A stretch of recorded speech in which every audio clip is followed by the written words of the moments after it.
Alright, so before this video starts, just want to say this is just a story time for entertainment purposes only. Don't go out and try something or do something just because you watch one of my videos. Enjoy the story time. Yo, what's good, guys? It's Austin here, or Luna. So today's story time, in my opinion, is a pretty crazy one. Definitely a pretty interesting one. Before we jump into it, just want to say I dropped a new song. It's called Thief in the Night. I dropped it like a little bit over a week ago. Thank you so much to everyone that's already streamed it. But if you haven't heard it, I'll put it first link in description. Definitely go check that out if you haven't checked it out yet. And if you haven't heard the rest of my music, that's going to be down in the description as well. But anyway, yeah, let's get into today's story time. I hope you guys enjoy it. Leave a like in the video if you do, and let's jump into this. So today's story time all takes place in 2016. Now 2016 was an awesome year. I love that year. But this specific situation was not very awesome, and I'm going to tell you about it. So this all starts off as a normal day. I wake up, I get out of bed, I shower, I get ready for my day, and one of my friends hits me up. Let's just call his friend David, okay? David hits me up, texts me on my phone, and he's like, hey man, what's up? What are you doing today? I'm like, not shit, how about you? He's like, you want to hang out? I was like, yeah man, of course. Now, the thing about David is almost every time I would hang out with David, we'd get in trouble in some way or another. I'm not going to say too much because those are other story times for another time, but David just attracted bullshit, basically. He just like craved doing stupid shit. So anyway, David gets to my house, he picks me up, me and David grab some food, then we go back to David's house where there were two other friends of ours hanging out, and there was a big group of us at this point. It was like me, David, two other friends of ours. Another friend of ours actually pulled up later that night as well. So at this point, after everyone showed up, David goes on to mention that he's got some tabs of acid and he wants to do it with everybody. Now, I had shit to do the next morning, pretty early, so I felt like that was a really bad idea. But somehow, some way, this dude wrote me into doing it with them. David's like, come on, Austin, like, one last time. And I was like, all right, man, for you. So yeah, me, David, and all of our friends do some acid together. And the first hour or so wasn't anything too remarkable, nothing too crazy there. But after like hour 3, things started to get very weird very fast. So it really started to kick in at this point, and I was really feeling it. I was seeing visuals. I was just feeling all the effects. And David looks me in my eyes, and he goes, hey, man, you thirsty? And I was like, kinda, yeah, you got water? He's like, no. You want to go to the store? And like the way he was talking just sounded so robotic. It's like David was replaced with a fucking robot or something. And I was like, okay, I'll go to the store with you.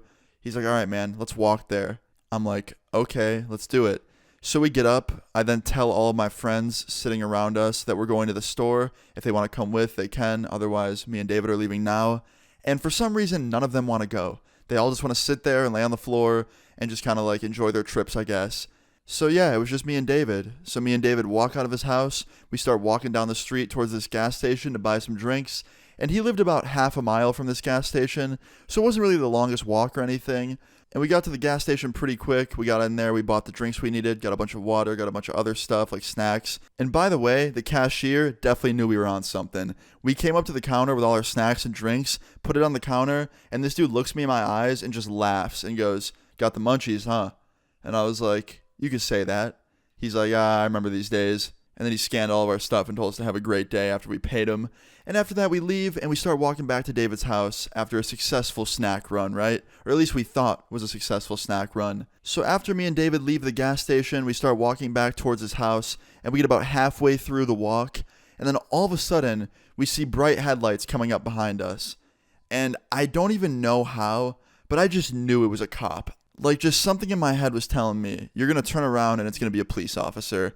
And sure enough, right when I had that thought, the cop flicked his sirens on, and I could hear it, and I could see the lights flashing behind us, and we turn around, and sure enough, a cop car was pulling up next to us. And before the dude could even roll his window down to talk to us, David drops everything in his hands and takes off running into a forest nearby, just sprinting as fast as he can. And I'm stuck there, standing there, with all these snacks in my hand, just looking like a fucking deer in headlights. And the cop immediately jumps out of his car and takes off running after David. And then after like 5 minutes of chasing him, he comes back without David. So I guess David outran him. Comes up to me, tells me to take a seat on the curb, and then starts questioning me. He's like, hey man, why'd your friend take off running like that? Before I can even say anything, why'd he run away? And I was like, honestly, man, I have no idea. And he goes, are you on drugs or something? Why do you look so nervous? And I was like, no, I'm just nervous. Meanwhile, every time I would make eye contact with this police officer, his eyebrows would fucking squiggle like caterpillars. It was literally insane how bad I was tripping. And he's looking at me and I'm looking at him.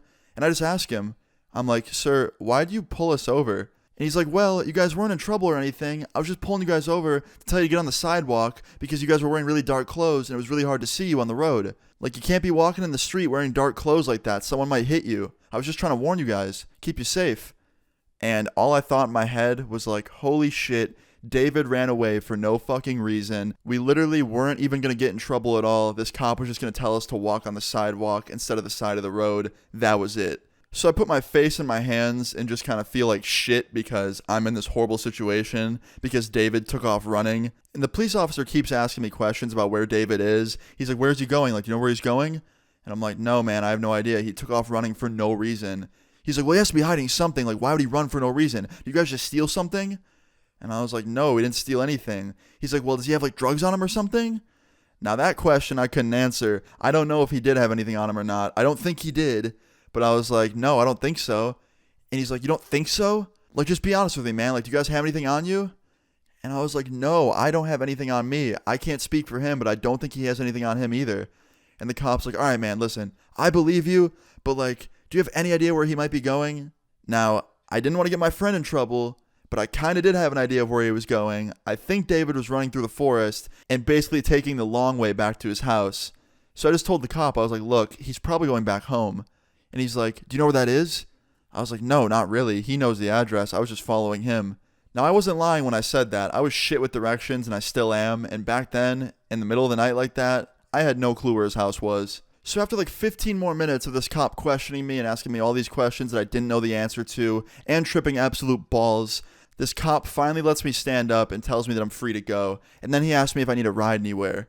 And the shittiest part about all of this is I really had no idea where to go. So this cop asked me if I need a ride anywhere, and I really did need a ride somewhere. Like, I had no idea where to go. So I had to choose between walking aimlessly around until I found David's house or getting in the car with this cop while tripping on acid and talking to him for like an entire 15 minutes while he drives me back to my house. So I ended up picking option 2. Not the smartest idea to get in a cop car while on acid, but you know what? I had no way to go home. I didn't know where David went, so I decided to take the free ride home with the police officer. Now you're probably wondering, Austin, why didn't you just let the cop go away and then go into the forest and look for David or like text him or something? I didn't really want to do that because I was tripping absolute balls and super paranoid, and I thought the police officer would follow me or something, or like, you know, have someone follow me while I looked for David. Or if I texted him to come meet up with me, I thought that, like, I don't know, David wouldn't do it because the cop would still be there or something. I don't know. I was just paranoid as fuck. So I took the ride home. And that ride home was the longest 10 to 15 minutes of my entire life. I remember the police officer was trying to make small talk with me, and I had no idea what to say. I just remember staring out that window and just like hoping the time would go by faster while watching all the streetlights and the cars pass by. And every time they would like morph. And yeah, you get it. I was tripping. Anyway, the cop didn't catch on, luckily, and I got to my house safely and I got dropped off. And I remember walking inside and my mom was home. And she was like, are you okay? Did I just see a cop car drop you off? And I was like, yeah, I'm not in trouble. I just needed a ride home. I got lost. And she's like, what? How'd you get lost? I thought you were with your friends. I was like, they ditched me. And she goes, oh, that's fucked up. You shouldn't hang out with them anymore. Those are shitty friends. I was like, yeah, you don't even know the half of it. And she's like, yeah, I'm sorry to hear that. You want a cookie? She made cookies. And I ate like 3 of those things and then just went to bed. I didn't sleep or anything. I just basically laid in bed staring at the ceiling and let the rest of the trip ride out. But it was not a fun night, to say the least. You're probably wondering if David ever texted me that night. He didn't. He just didn't even give a fuck. Just didn't text me the whole night. However, the next morning, he hit me up. He called me in the morning and woke me up. And he was like, hey, man, are you okay? Did you get arrested last night? I was like, no, man, I didn't get arrested. But thanks for waiting until now to call me. For all you know, I could have been in a forest dying somewhere. Or in jail, but you didn't check in till now. Like, thanks, bro, some friend. He's like, I'm sorry, man. Like, I just didn't want to hit you up because I thought the cop had your phone or something. I was like, dude, whatever. Fuck you. And I didn't hang out with him for like 2 months after that because I was very mad. I understand him being afraid of getting in trouble, but it's just the fact that he took off running and then didn't call me all night. Like, that dude could have called me and made sure I was good, but he didn't. But yeah, that's pretty much it. In the end, everybody was fine. That's all that matters. And moral of the story is, don't be like 2016 Luna and David. That was not a good time. But yeah, guys, I hope you guys enjoyed this story time. If you did, please leave a like on the video. I'd really appreciate it. Feel free to leave your story times in the comments down below. And subscribe if you're new. See you guys all later. Peace. now you be wanting to fight. When I pull up, you see it's like, oh shit. Cut all these ties cause they plan my demise. They all snakes and I think it's been showing. I got some issues, they haunting me daily. I'm losing my mind and I know it.